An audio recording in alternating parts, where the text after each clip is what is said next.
Del gönün eylersin, garip gönün eylersin. Yeddin cahan içine, sen topraktan eğlenin, gevher can içine. Abat deyip el vurdun, büyük veyran içine. Rüssüm kumakarlıp kaldı yeksan içine. Sen olurun yanına, geçmer sen san içine.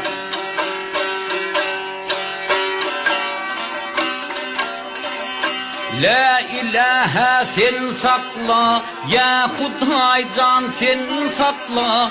Karakçıda yollarda, sağı solu çakarlar, su akmayan çöllerde.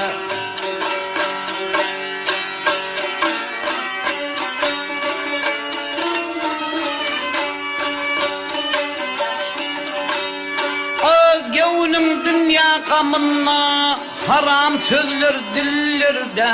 Men bir gece bende men kimi.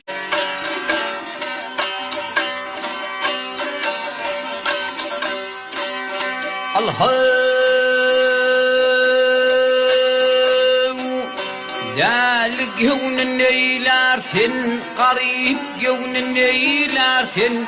Yeddin cahan içine, sen topraktan eğlenin, gevher can içine.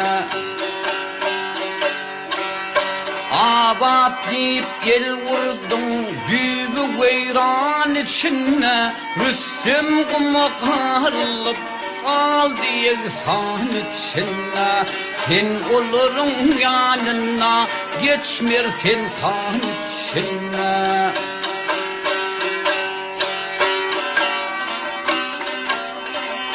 La ilahe sen sakla, ya Huday can sen sakla. Karakçıda yollarda, sağı solu çakarlar, su akmayan çöllerde.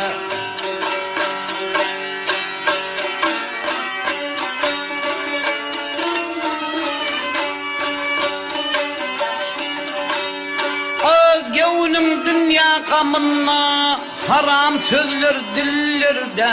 Men bir gece bende men kimi. هیچ کشوری رو سراغ ندارم.